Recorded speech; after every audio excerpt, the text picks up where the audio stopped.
So, Shattered Space is not nearly as bad as it's being described, and in fact, it is actually quite good.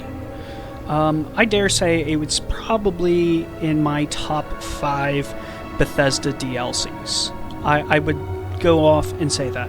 And I am basically making this review just as a response to the sheer number of performative dramas I'm seeing out there that are positively hyperbolic in nature and describing that the apocalypse is currently going on with Bethesda. This is just an absolutely outlandish take.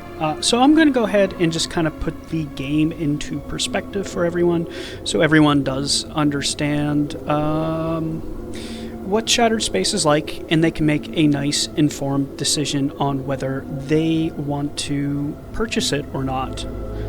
So we'll just start by saying it is $30. I'll get more into the pricing later on and what does that mean and what's the historical context. But let's move on to the first kind of category I'd like to look at to kind of review is going to be performance and bugs. So what I would say is I'm currently playing on the Xbox Series S. I play at 30 FPS. I have not noticed any performance issues. Maybe a slight lag in my frame rate when I first load up or when I hit the pause button. That's it with performance issues.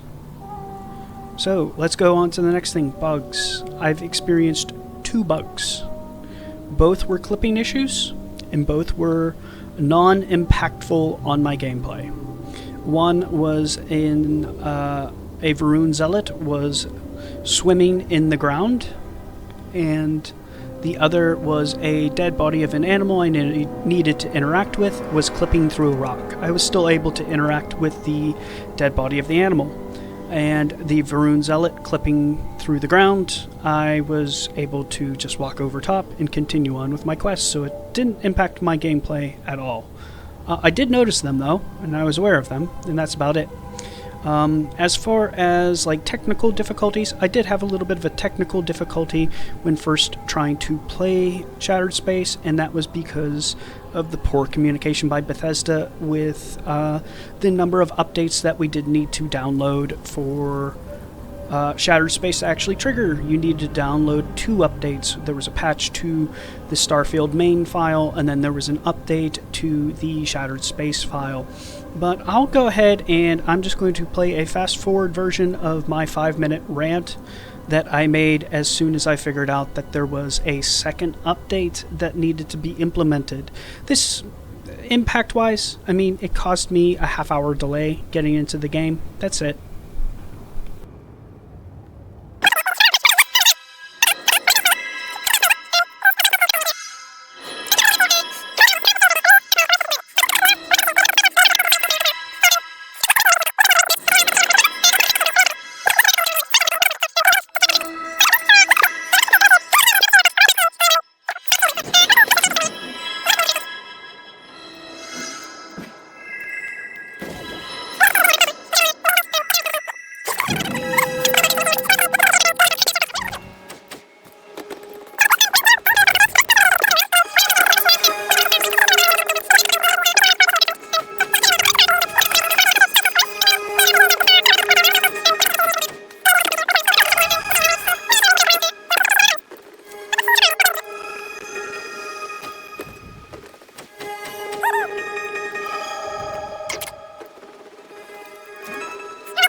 So let's get into how does the game actually play? How's the gameplay like? What's the gunplay like? So we're here. This is like the very first opening area, and you can see there's new guns, and they're using them against me. They do act mechanically different. There's also 5 different grenades they added to the game that do have different mechanics, and as you just saw, this blue stuff, if you do bump into it, it'll teleport you. That is another mechanic as well. And these vortex phantoms that we're currently fighting, they have a very unique ability. They can actually phase around, meaning they can teleport basically front you, behind you, wherever. So this is going to give a very unique gameplay. As we can see, that guy teleported in front of me and then vanished, but it did manage to get me to try to shoot it a couple times. So this is very much going to change how combat takes place, and as we saw in the base game itself, ranged was supreme, but with the ability to just teleport, they can close the gap rather quickly on you, and this can very quickly change the dynamic of how you're playing this game and what kind of weapons you're using, opposed to how you would play it in the base game. As you can see, you can have someone just teleport right behind you at a moment's notice, and these are some very fun combat to have, because it just gives it a very interesting dynamic where you can think like, hey, I'm safely sniping at an extremely far range here, I should be fine and dandy, and then all of a sudden have an enemy come up and jump in your face and just absolutely put a beat down on you. So it makes combat absolutely interesting, different, and changes the dynamic a ton. I do like that mechanic that they added to the game, though I do wish maybe they added some more mechanics for the player, but this is kind of like a minor thing, because in the end, you do get 5 new grenades. They behave very differently. There's several new weapons they added, including melee weapons. Some of the weapons have like special effects where they will behave differently, and you would kind of use them in different ways in combat scenarios, where they might have like an AoE effect that lasts over time, which would be very good if you're being swarmed by smaller aliens or something like that. So there's a little bit more utility with some of the weapons that they did add to the game. Some of them, they seem kind of like filler weapons, but others, they do have some utility to them. And then just to move on to the map itself, what exactly are you getting? You get a brand new system. It has a total of 8 moons and 2 planets. So there's 8 surfaces you can land on. The 2 planets happen to be gas giants. You wouldn't be able to land on those. But the handcrafted material is going to be centralized in one area, and majority of these moons are going to be procedurally generated. So where's the handcrafted location at? It's going to be Dazra itself. So this sits on a tile that is completely handcrafted. So the entire tile is handcrafted. Now if you go to a different landing site on the planet, you will find areas that are procedurally generated on this moon. So there's that, but that still gives you a absolute ton of space to explore.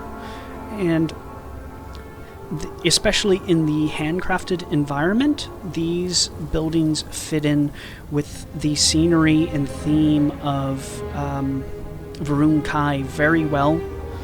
They kind of set the scene for Shattered Space in a wonderful way, where we're presented with this more mystical religious group in the settled systems, and we get almost this very mystical setup for exploration. Like here, we are about to go to a shrine that is at the top of a mountain. So just to talk further about this, like the The terrain surrounding Dazra is a rather rugged terrain. It's very interesting. It essentially looks like a plateau with a bunch of valleys and ridges kind of running through it, giving you a lot of different mountaintops to climb, a lot of different valleys to walk down into, and as far as like POIs and structures go, they go to very much highlight and complement the terrain, the whole setting of Dazra and the surrounding area. It highlights it very well. Like here, this temple that we're walking up to is essentially a religious site. It's kind of focal point around a particular quest. I'll talk about it in a moment here, but this is a nice focal point, and we can kind of see, it's located at the top of a mountain, and so it has like these breathtaking views, and it kind of does invoke that mysticism, that awe, that wonder when you do get to the top of the mountain and actually get to check out this location. But let's kind of go ahead and talk about that quest I referenced earlier. So there's a wonderful quest that drives exploration in a very good way, and it's kind of a throwback to something that has not existed in Bethesda games for a long time. So the quest is called the Path of the Redeemed. Now, what does this quest have you do? This quest has you basically, without spoiling the story, it has you walk this path to these 4 religious shrines and read a plaque off of them. Now, what makes this interesting and kind of drive exploration, other than it's making you go to a bunch of different locations, it's how they do it. They take away the quest marker. There's no quest marker for the quest itself. How do I know it's not bugged? The quest marker does pop up eventually, but it only pops up when you're in close proximity. So what's the catch to this is they kind of do a throwback to Morrowind, where you're kind of handed a book, and you have to use context clues from the book to find these locations. And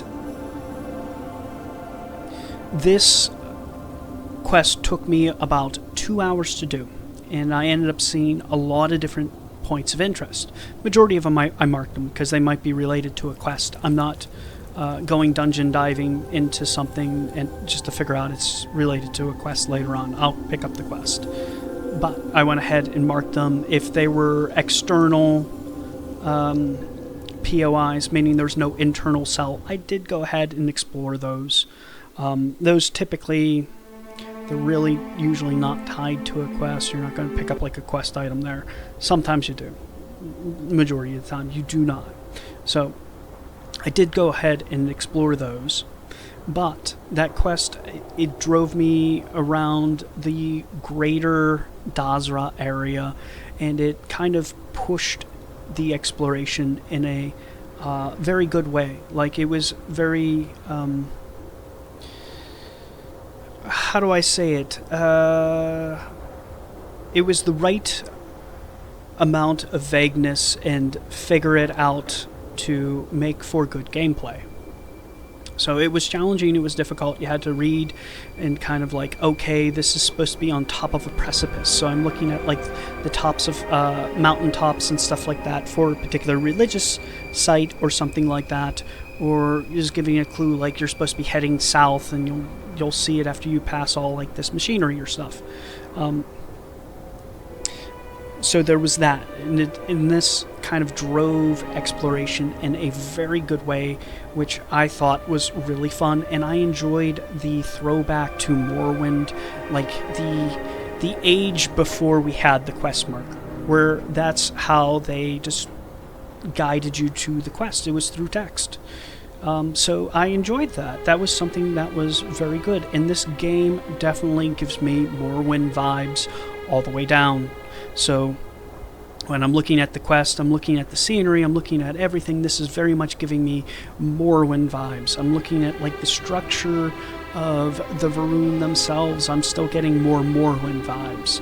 The scenery, a lot of times I'm getting like very strong Morrowind vibes. That quest, Path of Redemption, gave very strong Morrowind vibes, and in fact I rather thoroughly enjoyed it, and I like that throwback. I know probably a lot of more modern Bethesda players that may not have played Morrowind probably are not going to appreciate that quest, not nearly as much as, say, someone like me or someone that has been playing, Bethesda games for quite some time and has maybe played Oblivion, Morrowind, and that stuff, and knows the development here and kind of knows, like, hey, having that quest marker is that is a huge convenience thing that was added a long, long time ago.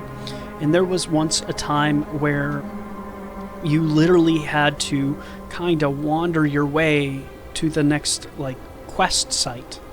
And you would get lost frequently. And that's kind of what happened a lot of times in that quest. But here we're taking a look at a new enemy type. So this is the redeemed, rather cool enemy type. It's like almost like a Viking berserker. But let's go ahead and just talk about the actual interior cells, like when we're exploring into like the dungeon crawls and stuff. Now, these, I found them very enjoyable, and majority of them were, kind of like unique experiences in their own right. They're set up very conducive to have very fun gameplay. Sometimes you're, walking through hallways and you're kind of blasting with a shotgun, and then other times you come into like these big vaulted rooms and you're kind of able to use your sniper rifle and pick people off that way. So it does offer a wide variety of gameplay. Some POIs are a little bit bigger than others.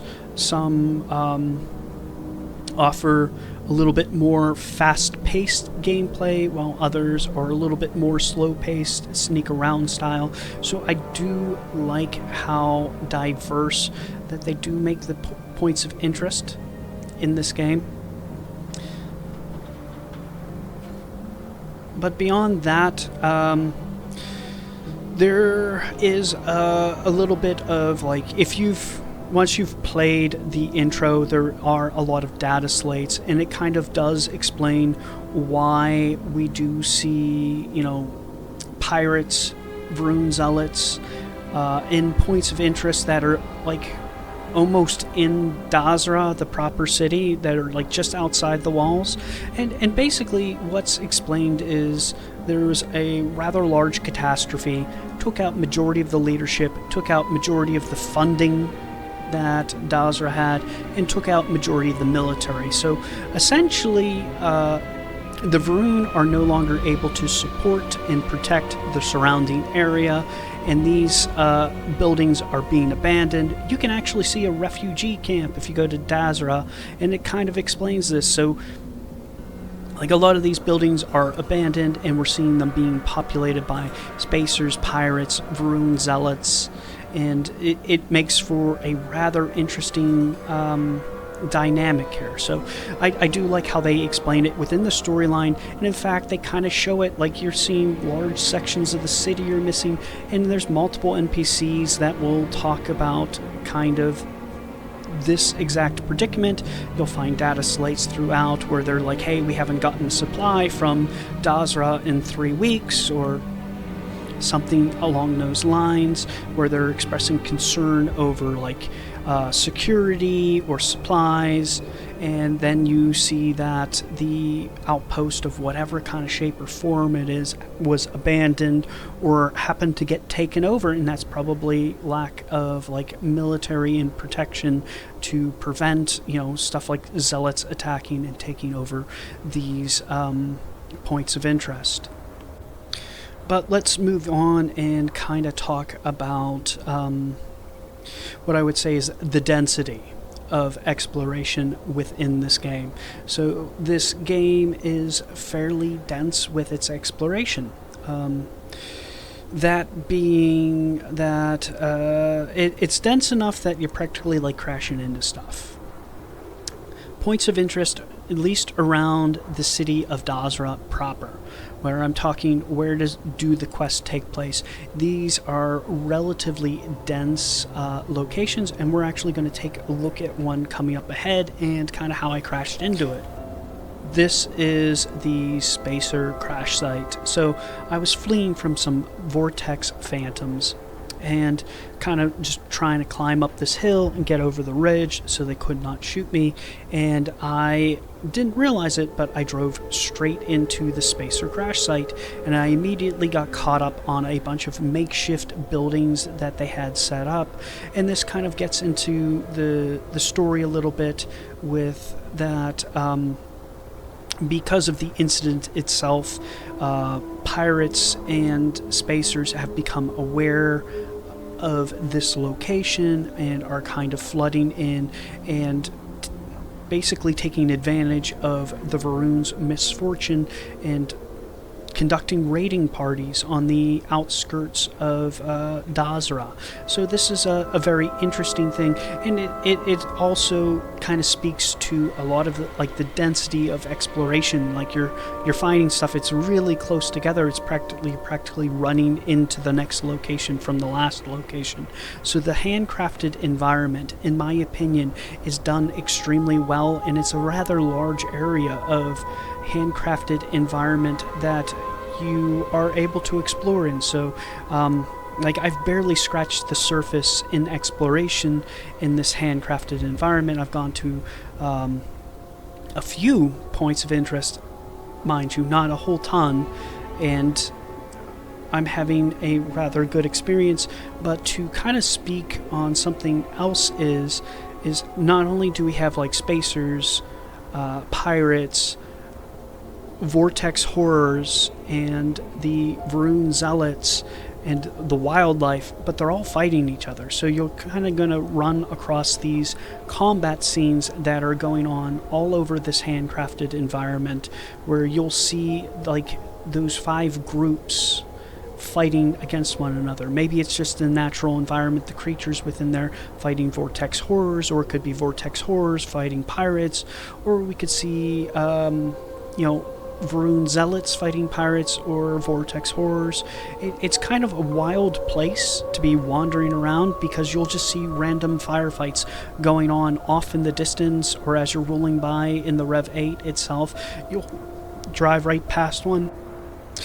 And this kind of just speaks to like the chaos that this area has been set into by the disaster itself that occurred at the Scaled Citadel. So I think this exploration itself is just focused around the story in a way. They're doing it in a way that also kind of addresses a lot of the complaints that we got with the original launch of Starfield and how exploration went down there, but also they're kind of balancing that with the use of procedural generation. Like in a little bit here, we're going to go and kind of explore the procedural generation.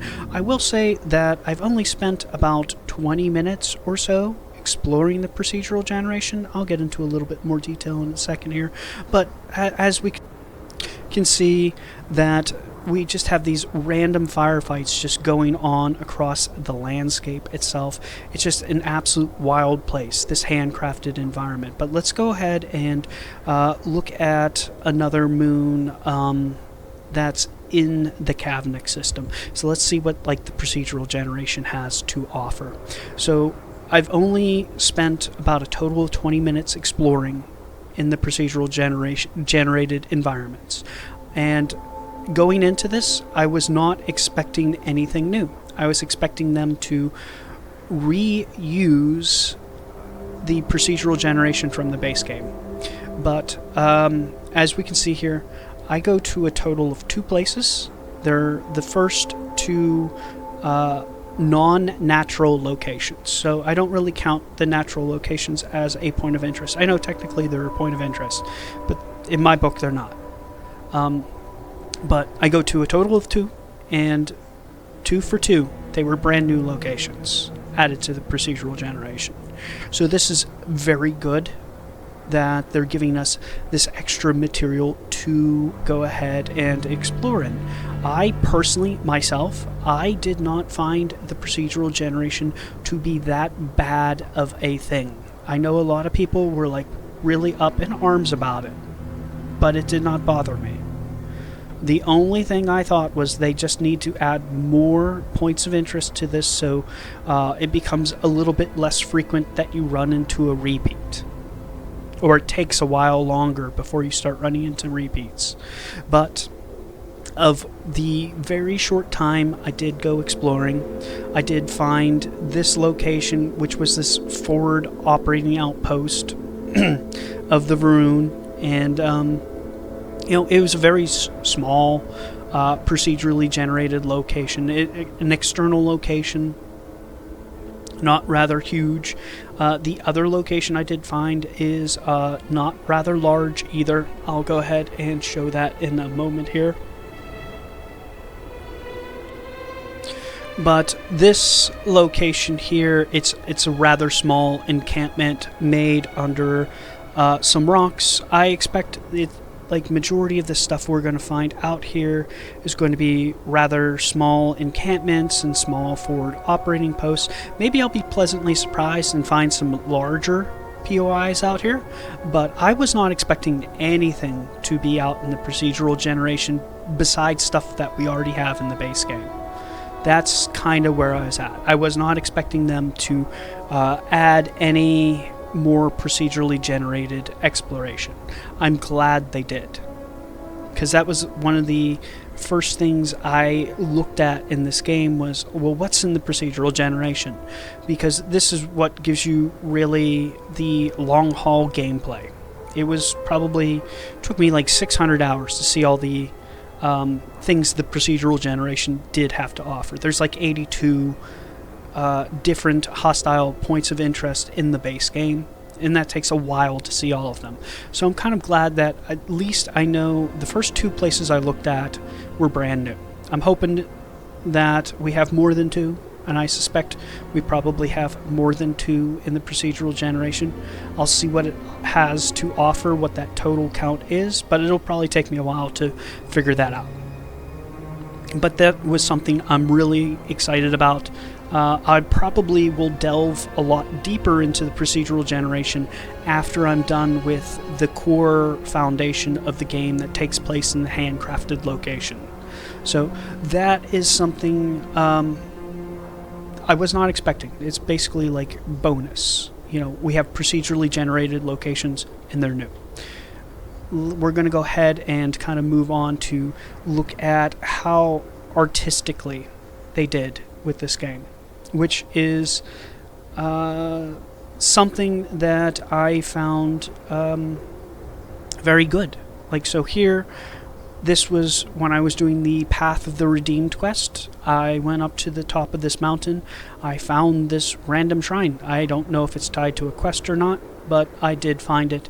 And this kind of like harkens back to, the stuff you would find in Skyrim at like the top of a mountain. You'd find like weird random little shrines with like people worshiping and stuff.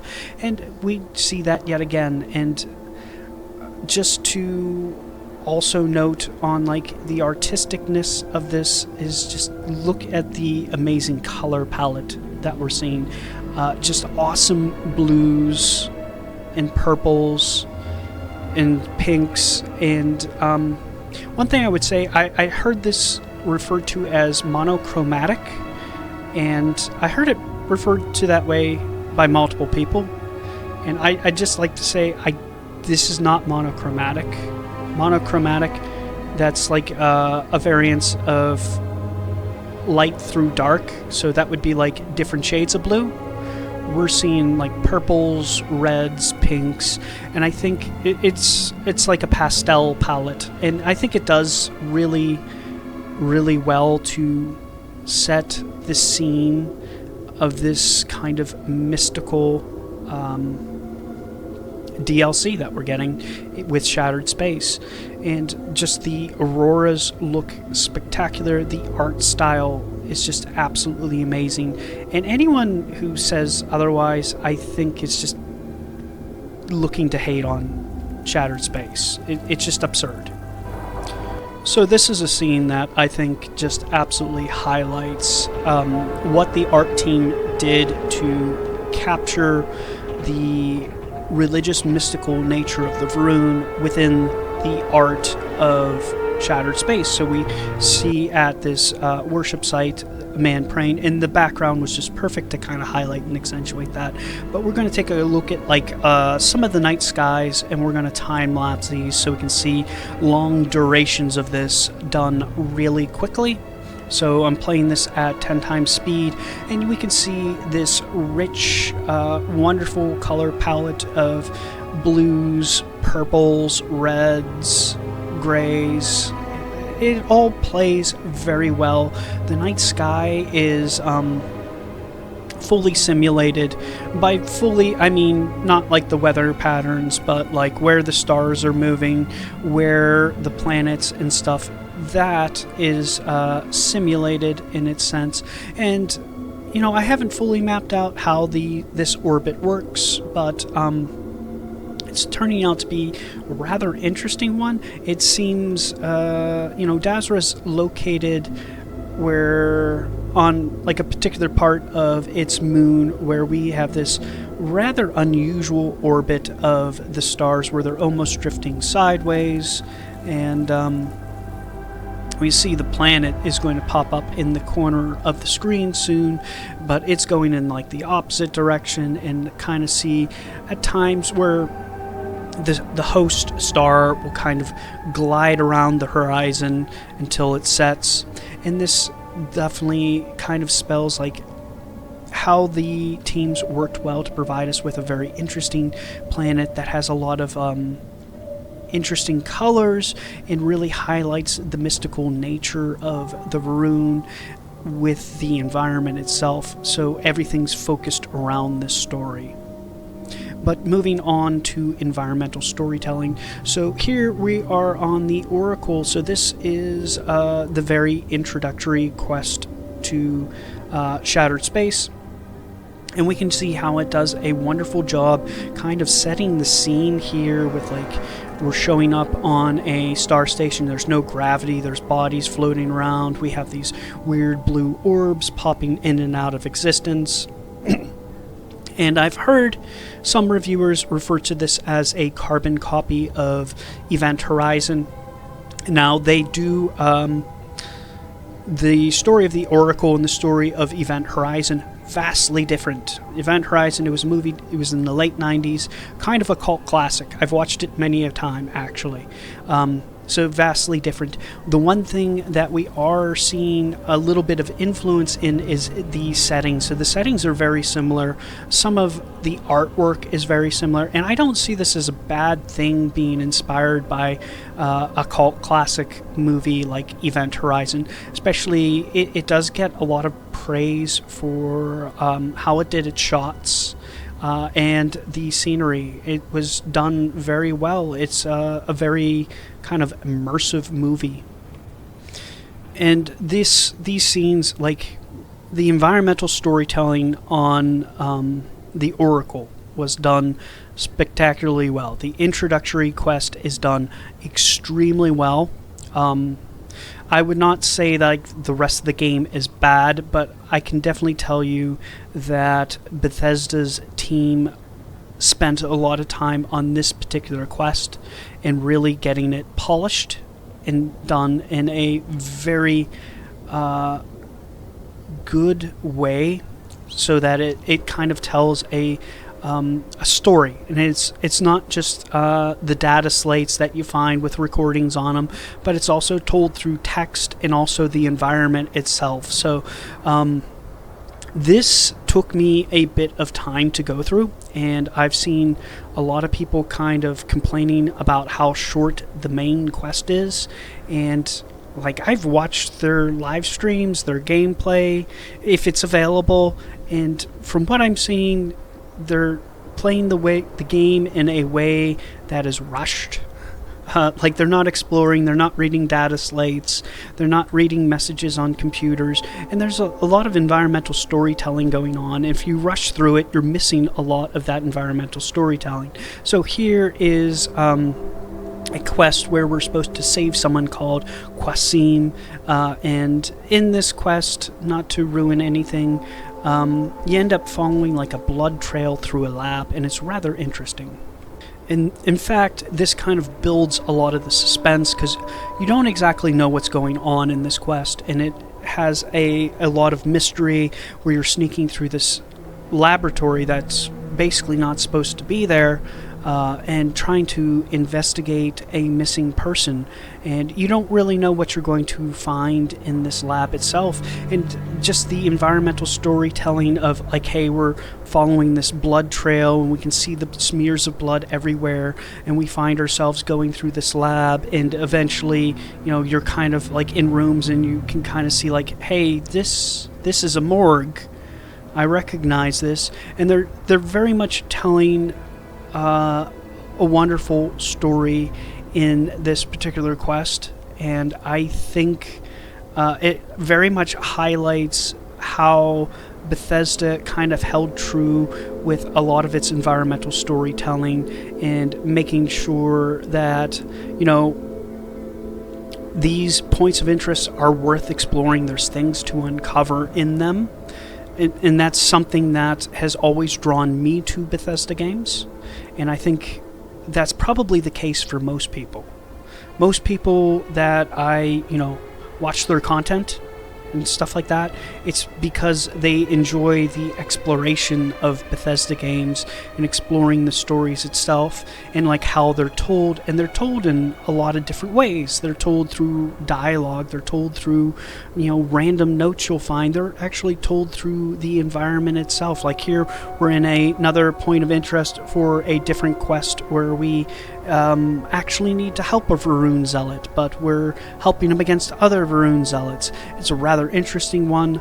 I'm not going to ruin it for you, but it's very well designed, and as we can see here, as we're going through this, we can tell that this was a base that was formerly occupied by House Varun security, and if you read the documentation that you do find in this location, it will lead you to understand why this location got taken over by Varun zealots and how long ago that happened. And it's also kind of spelled out by the environmental storytelling. We're finding these bodies of like scientists and Varun security. They're not fully decayed, but we can see that they're starting to decay, and this is wonderful elements in the environmental storytelling, telling the story of this location and how it came to be in its current occupation. And I think a lot of the reviews I've seen, they seem very hastily done because they're not at least I'm seeing people question why locations are the way they are, and at the same time, I'm finding like when I go through these, they're explained through like the environmental storytelling or through different data slates to kind of explain why this is the way it is, and it just seems that a lot of people have put out a lot of hasty reviews. So just to get further into that, I think a lot of people have been overly critical of the main quest and its duration, claiming that, hey, I beat it in 5 hours, it's rather short. And a lot of the different fan groups I'm seeing it reported as it takes about 12 hours to about 16 hours to complete, which is very much in par with the main quest run times for Dragonborn and also Far Harbor, which I'll put a link in the description below to 2 playthroughs. I didn't do them, someone else did them, but they have run times each of around 12 hours. And that seems to be the normal runtime for people playing this quest. Now, there's a lot of hubbub about people doing it in 5 hours. I know some people have claimed that, and they put up live streams. I watched their live streams, and they skipped basically like half the story. They skipped all the like they're not exploring the points of interest. They're not reading the data slates. They're not asking questions in dialogue. This is not how I play Bethesda games. I don't think this is how most people play Bethesda games. Most people, when they play Bethesda games, they are asking the questions and they're figuring out what exactly is going on. But something else to kind of touch upon is going to be the voice acting. The voice acting is going to really drive the storyline. Like if there's bad voice acting, there's bad voice acting, and it's really going to kind of ruin things. So I'm going to play just a couple voice acted scenes and then I'll talk about them afterwards.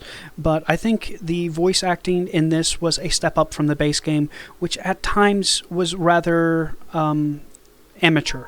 Great Serpent, What's happening again? hear me. Speaker, we are here. We have reached out to you to seek guidance in our hour of need. The gate in the Citadel has been opened just to seek you. What horror is this? Have I failed you? What is this place? Where am I? Why do you not show yourself?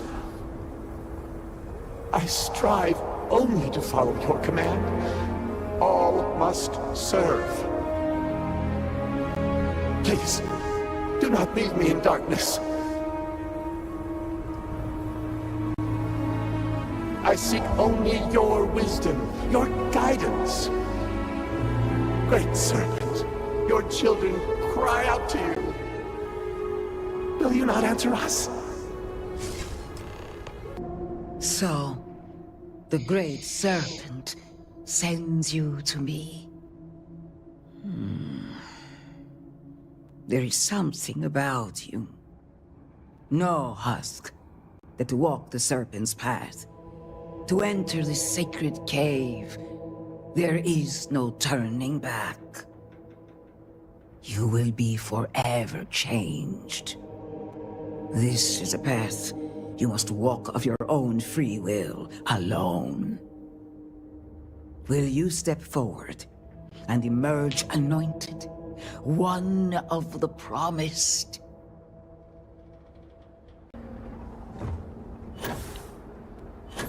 The scale of the disaster is hard to accept. What you have done goes beyond disgraceful. It is morbid, disgusting. You should be hanging your head in shame, but instead here you are, acting like a common fool. Borhal, calm down. Do not do this here. How shameful of you to have these outbursts. Oh my, what would poor mother and father think? You will speak not of mother and father, you sloughing bastard. No shame. No shame at all. What a waste of good life that they work tirelessly to give you. What? What do you want? You have the look of one who has traveled far in life. I welcome you, fellow traveler. Have you come seeking redemption for your sins? Or has your journey brought you here for some other purpose?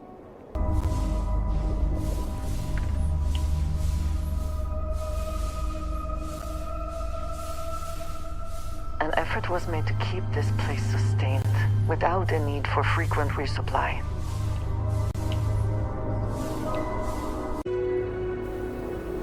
So, I didn't really have any issues with the voice acting. I know a lot of people said that they thought it was dry and boring, but I think they did a stellar job on the voice acting. In my opinion, I think they did a very good job on the voice acting. And in particular, the quest, The Duel, I think I've seen a lot of people be particularly harsh on that. I think, honestly, I think that was good story writing. That was something... the voice acting was directed very well for that. They were impassioned. I could hear their emotion. It was believable, and it was a story that, the average person could relate to. I mean, who does not actually have a drunk family member or something that has been enabled by another family member and has spiraled out of control? So that in my opinion is it's a very relatable quest. I think that it was done particularly well, in my opinion. My only criticism of it would be the lack of action.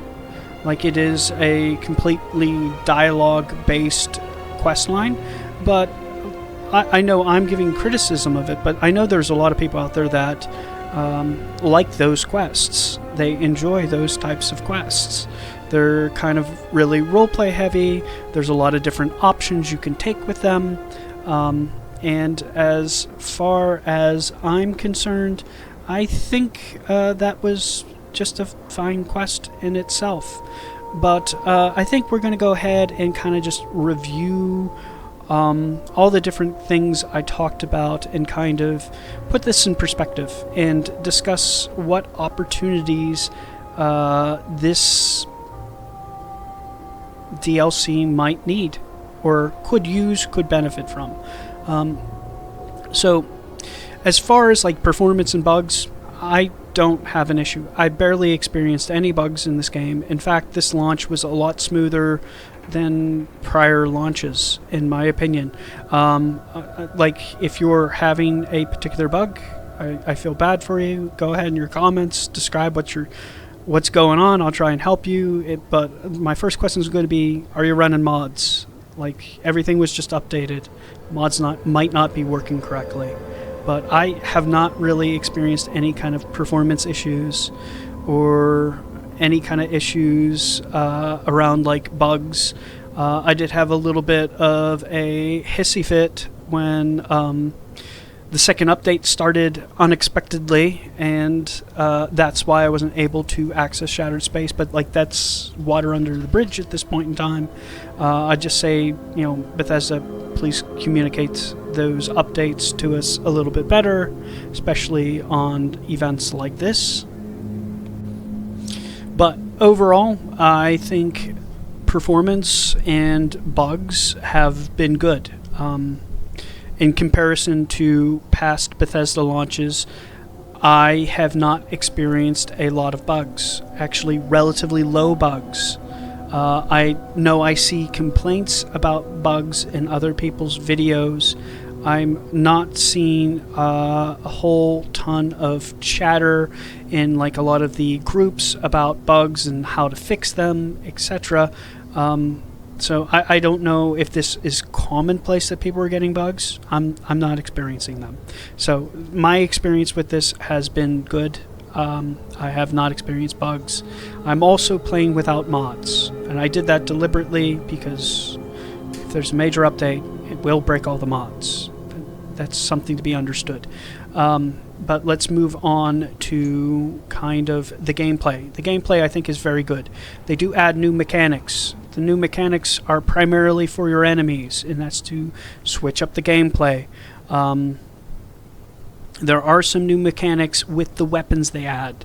So some of the weapons are unique. They have unique effects, like they will have an area AoE effect, which is kind of unique to the game itself. I think that was a very awesome add. They also have the 5 different grenade types, which also have very different gameplay mechanics as well.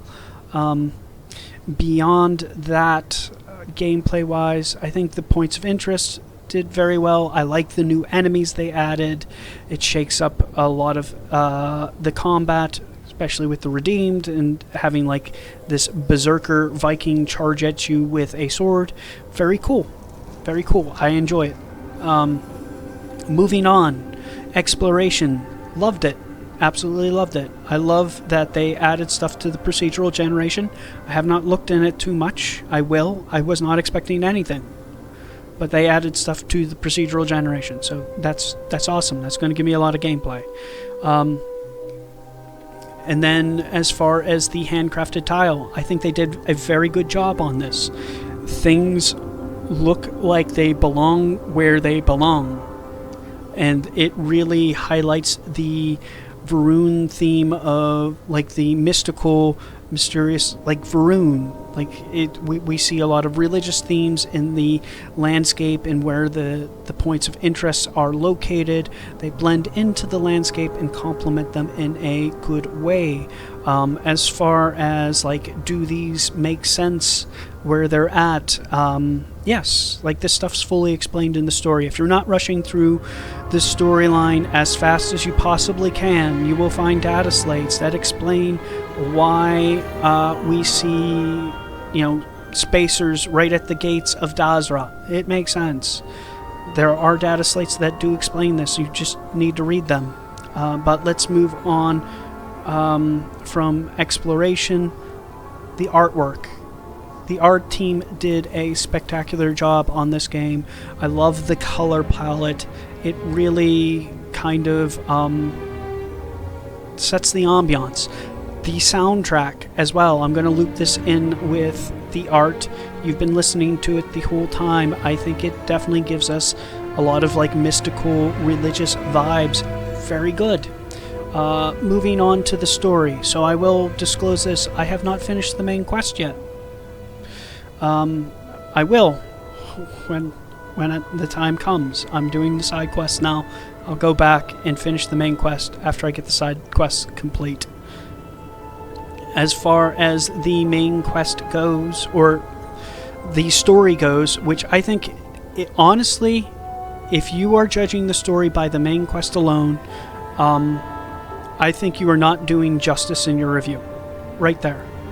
We were told flat out this was a story of the Varun people, their history, their culture, their religion, and if you are not exploring the side quests, you are not exploring the story.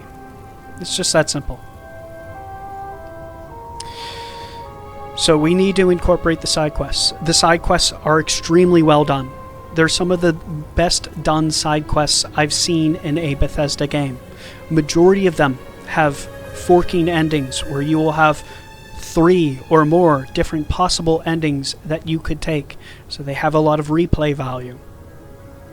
2, they have very diverse types of stories that are being told. You could be, rescuing someone, or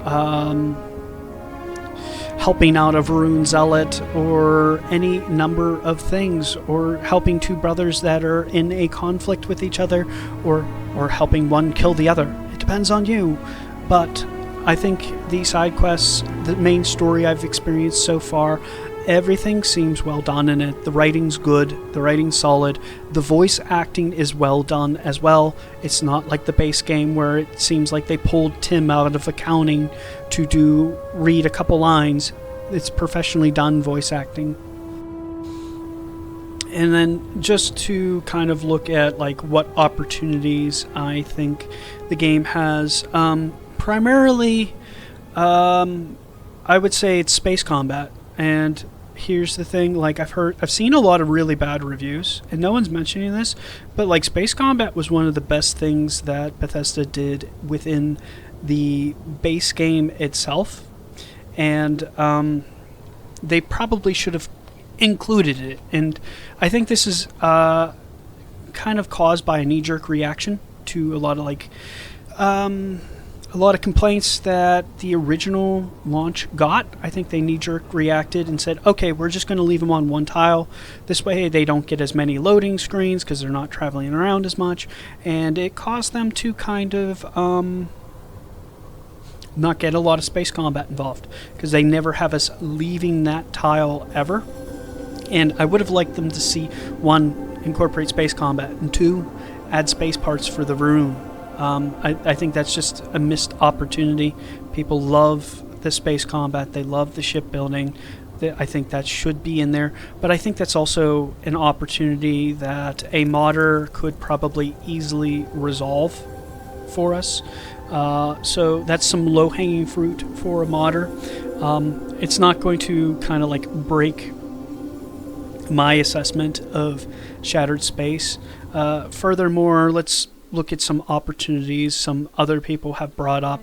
No companion. This was supposed to be the Andresia show. She's got a lot of lines.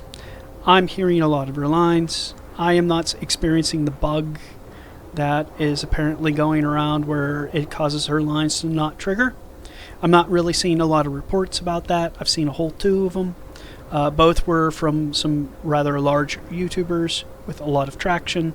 But like in a lot of the group chats, I'm not hearing that bug. So like if you're having that bug, if you could detail in the comments below what's exactly going on with that, I'd appreciate it, because like I have no clue what's going on with that. She's talking a ton. I'm getting a lot of story out of her, so I'm more than content, and I don't really need a companion because I'm supposed to be in the Andrasia show anyways. Beyond that, like, I think they did fine. I think the length of the main story is fine. It fits a average play time of somewhere for the average person that's playing the game the way a normal person would play the game, which is like they explore the points of interest, they're asking questions in dialogue to explore the storyline, they're reading data slates that they find, they're reading like messages they find in the computers, and they're not completely skipping the storyline, and they're playing at an appropriate difficulty that is challenging for them. The average player is getting a playtime of like, I would say probably like 10 to 16 hours. I know I've spent 3 hours to do the first 2 quests in the main storyline. Not to mention there are a ton of side quests. The average runtime for the side quests I'm getting about an hour and a half, to be honest. It's about an hour and a half. So like I am quite content with the amount of content in here and the length of the main storyline, and in fact the length of the main storyline is very comparable to the runtime of Far Harbor and Dragonborn. You can look up on YouTube and find full playthroughs of both those main storylines that have a runtime of about 12 hours. So like this whole the main quest is short, I think this is purely unfounded. I think this is unfounded. I think people are deliberately rushing it, and I think, honestly, it's absolutely unfounded.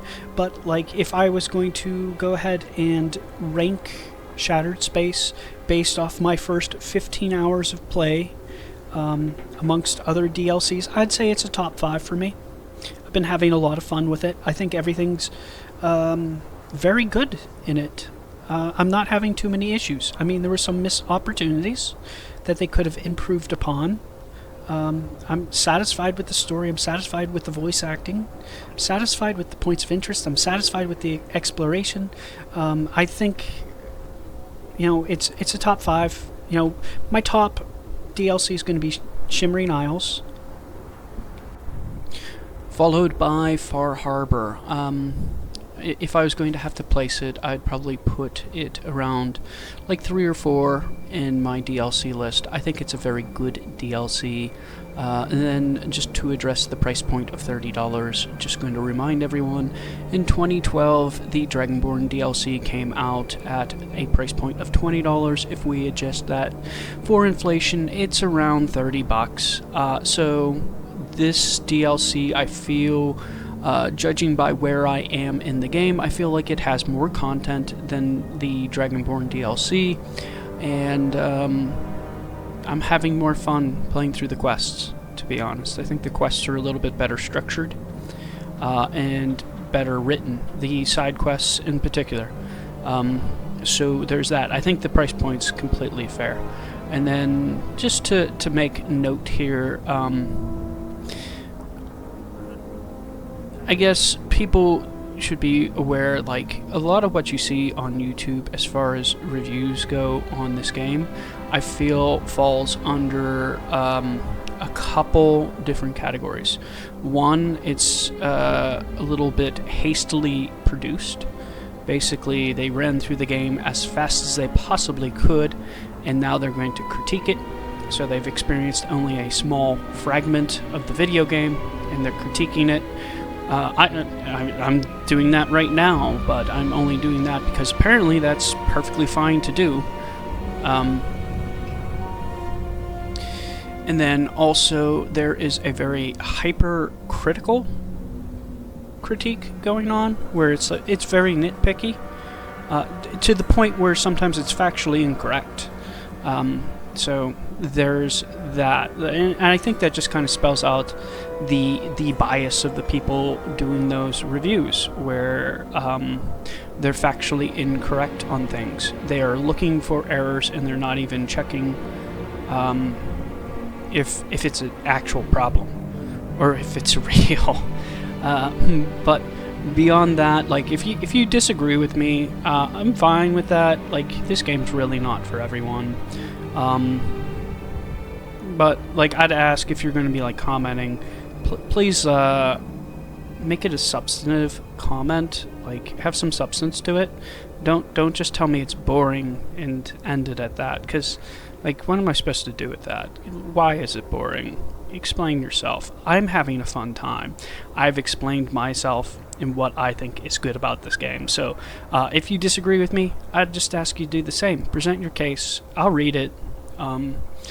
But beyond that, you know, if you're still watching, I do appreciate it. I hope you have a good evening tonight, and give me a like and subscribe.